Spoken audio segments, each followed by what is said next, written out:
절기상 입추가 이틀 뒤로 다가왔지만 기록적인 폭염과 열대야가 이어지고 있습니다. 무더위로 인해 온열 질환자도 급증하고 있는데요. 자세한 내용 공항진 YTN 재난자문위원과 함께 얘기 나눠보겠습니다. 어서 오십시오. 네, 안녕하세요.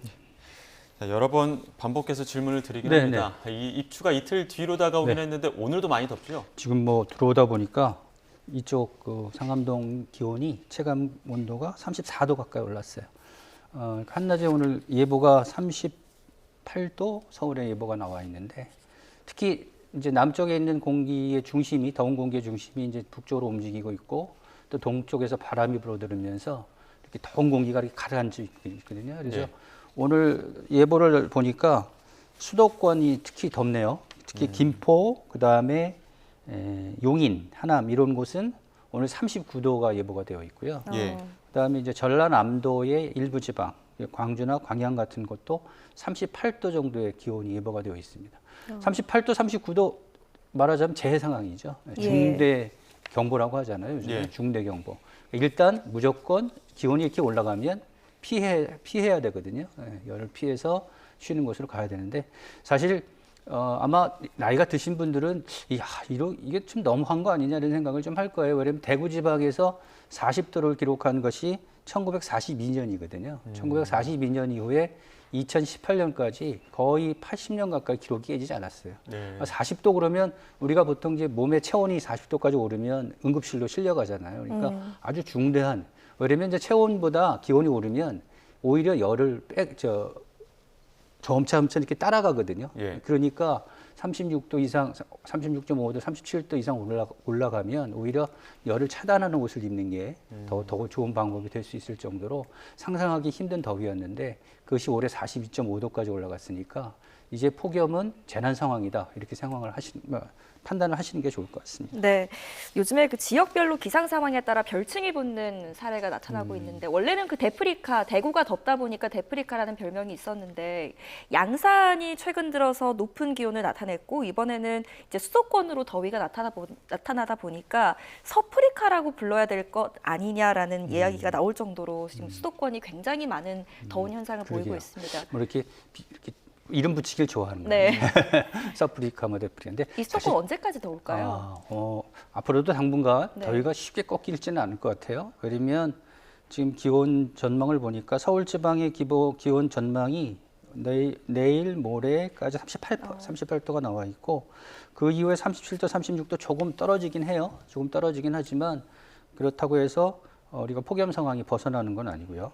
그리고 그나마 대구 지방의 경우는 이제 한 사나흘 뒤면 34, 5도까지 기온이 좀 떨어질 것으로 예상이 되는데 일단은 통계적으로 보면 8월 초순이 가장 더운 시기거든요. 그러니까 8월 초순까지는 상당한 심한 폭염이 이어질 것으로 보이고 이제 8월 중순 정도 되면 조금의 변화가 생길 것 같아요. 태풍이 지나가면서 조금 흔들어 놓는 그래서 고기압의 중심도 조금 빠지고 그래서 열의 중심, 그러니까 아주 더운 열의 중심이 빠지고, 그다음 우리가 이중으로 덮고 있잖아요, 지금. 이중 이제 열이 덮고 있는데, 이 이중 열도 상층이 조금 바뀔 가능성도 있고, 그래서 조금 지켜봐야 되겠어요. 아직은 뭐 정확한 전망을 하기는 어렵지만, 일단은 8월 상순까지는 심하게 덥겠다라는 전망을 드릴 수가 있고, 8월 중순에도 더위는 이어지지만 조금은 기온이 낮아질 가능성도 있다. 이렇게 판단을 하고 있습니다. 요즘 이제 밤낮으로 덥다 보니까 특히나 또 열대야는 일찍 시작해서 좀 길게 지속되고 있고 특히나 또 서울은 초열대야 육박하고 있지 않습니까? 특징들도 좀 짚어볼까요?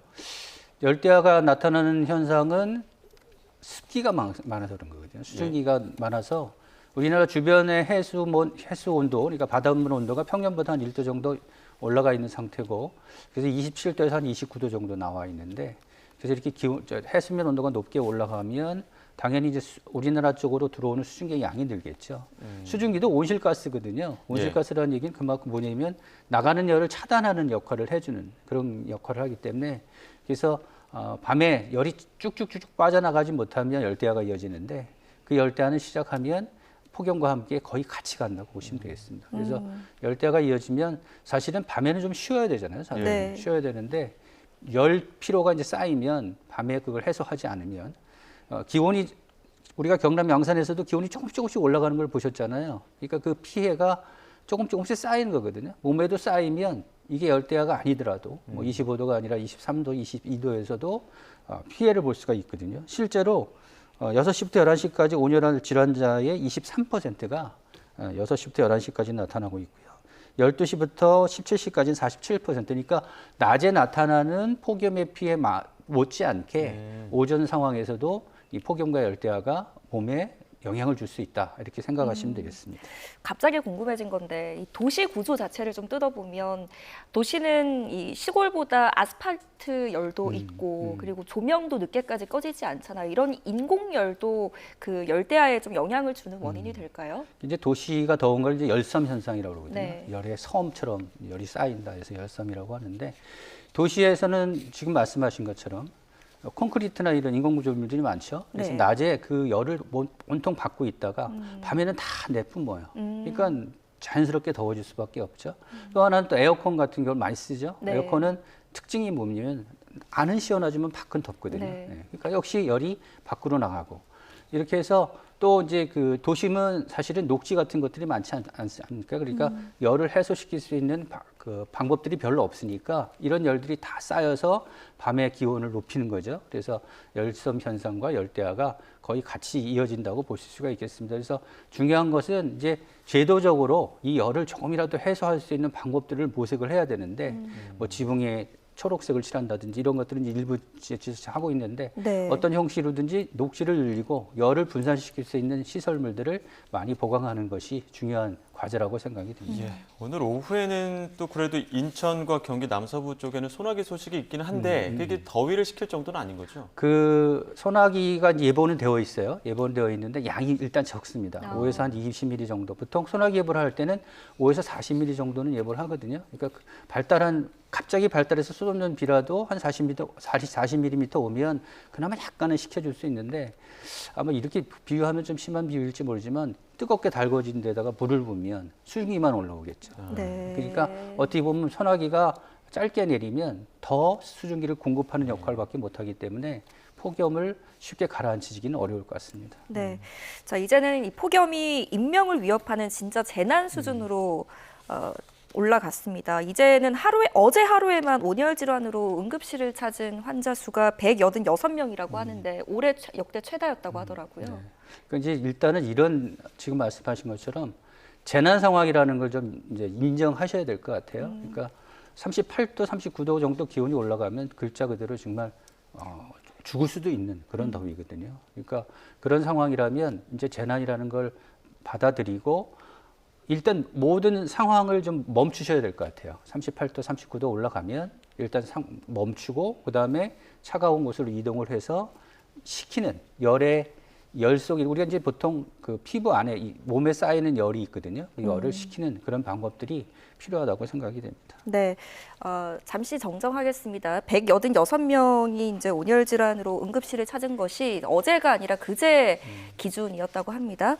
자, 요즘에는 이제 야외 행사도 많잖아요. 여름이다 그렇죠. 보니까 예. 뭐 야구 경기도 야외에서 벌어지고. 근데 요즘 같은 날씨에는 이런 것들도 참 위험한 거죠. 그렇죠. 그러니까 중대 경보가 나왔다는 얘기는 이제는 그냥 볼 수 없다. 그러니까 평범하게 대응을 해서는 여러 사람이 심한 어떤 피해를 받을 수 있다라는 거거든요. 그러니까 중대 경보가 나올 정도라고 하면 좀 전에 말씀드렸듯이 일단은 멈춰야 됩니다.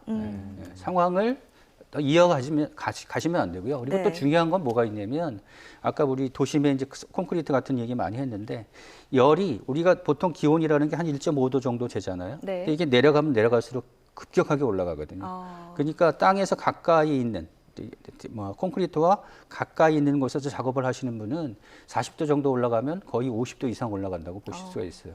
그러니까 우리가 어린이들을 이렇게 데리고 다닐 때도 주의를 해야 되는데 어린이들은 키가 작지 않습니까? 그러니까 우리 어린이들은 어른들이 느끼는 더위보다 더 심한 더위를 느낄 수가 있어요. 그러니까 이런 것들을 좀 고려를 하셔야 돼요. 그러니까 기온이라고 해서 기온을 재는 것이 아닌 말하자면 열을 많이 받을 수 있는 환경에 따라서는 38도가 아니라 40도 이상 올라갈 수 있다. 그런 것들을 좀 생각을 하시고 그래서 지자체나 이런 데서 안내를 하면 적극적으로 따라주시는 게 좋겠습니다. 네. 저희가 지금 계속 경기장 화면 보여드리고 있는데 저 쓰러진 관중이 20대 남성이라고 그렇죠. 합니다. 그러니까 네. 건장한 남성도 쓰러질 정도인데 지금 뭐 농밭이나 혹은 야외 작업하시는 분들은 더욱더 그 폭염에 취약한 거 아닙니까? 그렇겠죠. 예. 좀 전에도 말씀드렸듯이 그 열이 조금씩 쌓이면 자기도 모르는 순간에 그러니까 열에 대한 뭐 열사병이라는 거는 한마디로 말씀드리면 의식이 없는 상태거든요. 예. 그러니까 바로 숨질 수도 있는 상황이에요. 그러니까 열사병은 다른 것과 비교해 보면 땀이 흐르지 않습니다. 오히려 땀이 안 흐른다는 얘기는 신체 기능이 이제 거의 마비됐다는 얘기죠. 그러면 땀을 배출한다는 거는 자연스럽게 체온을 조절하기 위한 기전인데 그게 없다는 얘기는 바로 위험한 상황이 닥칠 수 있는 그런 상황이 있기 때문에 중대경보라는 걸 만든 거거든요. 그러니까 특히 아까도 얘기했지 지명 가까이에서 일을 하시는 분들은 그 열을 온통 자기가 다 받기 때문에 예, 그래서 더 위험할 수 있다 이런 점들을 좀 고려를 하셔야 되겠습니다. 네. 자, 지금 인명 피해뿐 아니라 도시 인프라 곳곳에서도 비명이 터져 나오고 있습니다. 밤더위에 지금 냉방기 사용이 폭증하면서 정전 피해가 수도권 곳곳에서 일어났다고 하였더라고요. 그러니까 이제 우리가 갖고 있는 시설물, 그러니까 이제 아파트들도 오래된 아파트들이 있죠. 아파트들은 전체적으로 열을 어느 정도 어느 정도 쓸 것이라는 걸 대비해서 만들잖아요. 네. 여러 가지 뭐 전력에 대한 장비들을 갖고 있는데 이런 것들을 이제는 버티기가 어려운 거죠. 왜냐면 전에는 뭐 에어컨 한 대밖에 안 쓰던 가정도 지금은 에어컨을 뭐 3, 4, 4대 이렇게 쓰게 되면 그만큼 많은 열을 쓰게 되고 이러면 그 열을 초과하게 되면 이제 사고가 날 수 있고요. 그게 공동 어떤 전기 시설에 피해가 올 수도 있지만 한 가정에서도 똑같은 원리거든요. 늘 사용하던 그 열보다 더 많은 그 에너지를 쓰게 되면 그것이 과부하가 되면 결국은 폭발하는 그런 현상이 빚어질 수가 있고 그게 화재로 이어질 수 있기 때문에 여름철에 이렇게 과부하가 걸릴 수 있을 만큼의 에너지를 사용하는 일은 좀 피하시는 게 좋겠습니다. 근데 워낙 덥다 보니까 에어컨을 안 켤 수도 없고 그렇죠. 그러다 보니까 좀 화재도 지금 100건이 넘게 발생하기도 했다고 하더라고요. 그리고 대응 방법들도 있지 않습니까? 뭐 실내기를 좀 이격시킨다든가. 일단은 이제 바람을 잘 빠질 수 있는 방법을 좀 생각을 하셔야 될 것 같아요. 예. 열을 빠질 수 있는 방법. 그래서 에어컨을 킨다고 해서 환기를 안 하시고 그러지 말고 환기도 이제 일정 부분 환기를 해주시고 예. 그다음에 뭐 에어컨을 쓰시더라도 동시에 쓰지 마시고 예. 약간씩 시차를 준다든지. 그러니까 한 가정에서 쓸 수 있는 에너지 총량을 좀 계산을 해서 이게 뭐 계산기를 두들겨서 나오는 건 아니지만 그래서 상식적으로 판단하셔서 좀 이렇게 분산하는 그런 지혜가 좀 필요할 때입니다. 예. 네. 자, 지금 남부 지방은 폭염뿐 아니라 가뭄까지도 겹쳐서 그렇죠. 설상가상입니다. 근데 이제 그 녹조가 이제 그 낙동강 하류에 끼면서 이게 폭염이 수질 안전에도 위협을 주고 있네요. 매년 있는 현상이고요. 네. 네. 수온이 일정 부분 오르면 갑자기 많아지는 개체들이 생기죠. 그러니까 그 수온이 올라가면 번식이 쉬운 그런 개체들이 생기는 거죠. 그래서 녹조나 또는 뭐 적조나 이런 것들이 생기는데 이런 것들이 문제가 되는 거는 이제 호흡을 막는 거죠. 밑에 있는 가려버리니까 아래에서 숨을 쉴 수가 없는 거예요. 뭐 고기들이 그래서 고기들이 폐사하거나 이제 이런 것들이 늘어나는데 이런 현상은 일정 부분 여름에만 나타날 수 있는 현상인데 문제는 이게 점점 더 심해지면 대응하기가 어렵다는 거죠. 그러니까 예전에 있는 방법으로 예를 뭐 황토를 뿌린다든지 해서 수온을 낮춘다든지 이런 방법들이 그게 이제는 좀 먹힐까 하는 생각들을 하게 되는 거니까 급격하게 지금 환경은 변하고 있는데 대응할 수 있는 전략이 마땅치 않다는 거. 쫓아가지 못한다는 게 참 큰 문제입니다. 그래서 이게 비단 우리뿐만 아니라 그 동식물도 마찬가지예요. 그러니까 예를 들면 뭐 낙타 그러면 우리가 눈이 참 선한 그런 동물인데 40도까지도 몸의 열을 컨트롤할 수 있는 능력이 있는 동물이거든요. 그래서 사막에서 우리가 이제 낙타를 이용해서 물류를 하잖아요. 근데 지금 이 낙타들이 뭐 화상을 입는다든지 아니면 새끼들이 죽는다든지 그래서 심지어는 사하라 사막 북쪽에 있는 낙타들의 뭐 70% 이상이 죽었다는 얘기도 들립니다. 그래서 이렇게 지금 벌어지고 있는 폭염 상황은 역대 우리가 경험하지 못한 새로운 상황이고 이 새로운 상황이 결국은 피해를 직접적으로 가해할 수 있기 때문에 그런 점을 대응해서 점차 빨리 대응책을 좀 만들어 보는 게 좋을 것 같습니다. 태풍 그 돌핀 변수를 계속 이야기를 하고 있는데 이게 태풍이 비를 좀 쏟아주면 좋겠는데 오히려 더운 바람을 더 가중시키는 거라고 하더라고요. 이게 태풍이 이제 하나가 좀 크게 발달해서 일본 남쪽을 지금 가고 있어요. 그림에도 잠깐 나오는데 이 태풍이 처음에는 이제 강도 5까지 올라갔다가 현재는 3 정도로 조금 떨어져 있는 상황입니다. 강도 3이라고 해도 목조과학을 웬만한 아주 약한 목조과학을 그냥 바람으로 밀어버릴 수 있는 그런 강도거든요. 그래서 굉장히 강한 태풍이라고 볼 수 있는데 이 태풍의 진로가 현재로는 한 주말 전까지는 꾸준히 서쪽을 향해서 이렇게 가다가 그다음에 이제 중국을 앞두고 상황이 조금 바뀔 가능성이 있어요. 각 나라에서 뭐 예보를 하고 있는데 수치 모델상을 보면 뭐 우리나라 서해로 올라온다는 모델도 있고요. 뭐 중국으로 돌아가서 중국 내륙을 따라 올라간다는 모델도 있고요. 아니면 중국으로 들어가서 남쪽으로 간다는 모델도 있고 그래서 아직은 불확실한데 중요한 거는 태풍이 저렇게 동쪽으로 가면 서쪽으로 이렇게 이동하면 강한 동풍이 우리나라도 불어들거든요. 강한 동풍이 불어들기 때문에 수도권의 더위라 폭염이라든지 전국적인 폭염 상황이 쉽게 해소되지는 않을 것 같고요.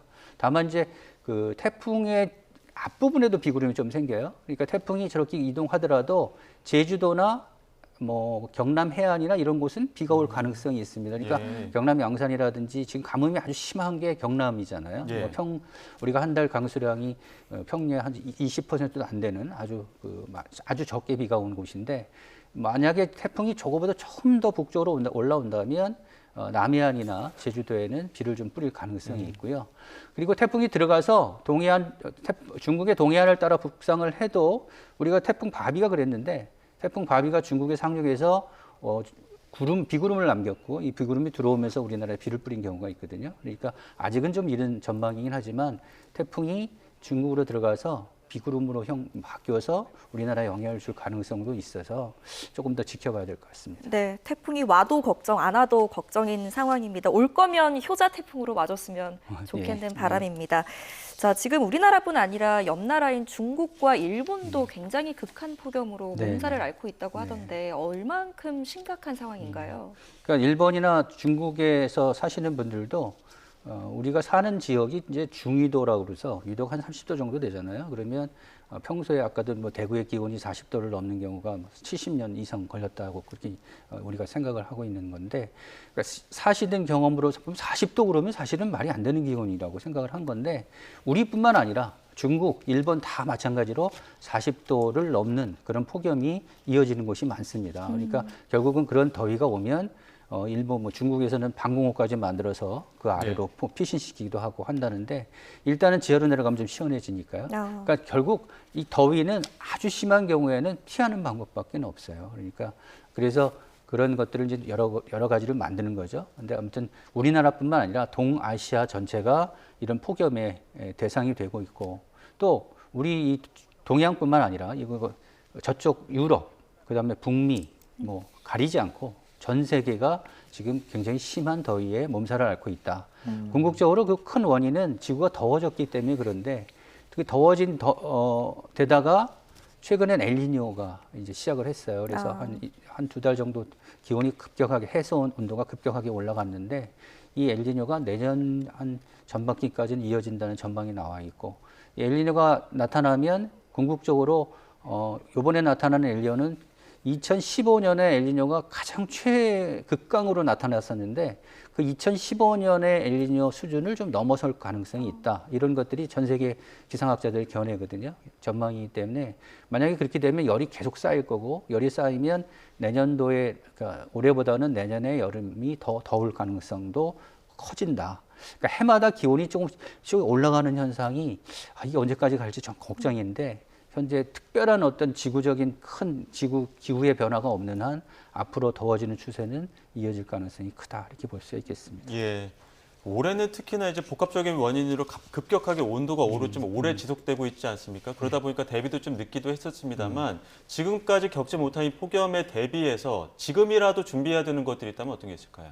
일단은 이제 좀 더 면밀한 분석이 좀 필요한데 첫 번째는 원인에 대한 분석. 그러니까 우리나라의 폭염을 몰고 온 원인에 대한 어떤 아주 세밀한 분석이 좀 필요할 테고요. 두 번째는 인체가 갖는 영향. 그러니까 더위가 오면 어떤 영향들을 받을 수 있다. 그리고 또 하나는 그 영향을 고려할 때 이게 한 번에 오는 영향 말고요. 쌓이는 경우. 그러니까 예. 이번처럼 뭐 경남 양산처럼 40도 올라가는 경우가 한 4, 5일 이렇게 이어지지 않습니까? 네. 이게 쌓이면 어떤 피해가 있는지 이런 것들을 빨리 어떤 연구를 해야 될 것 같고요. 왜냐하면 원인을 알아야 거기에 대한 대응을 할 수가 있으니까. 예.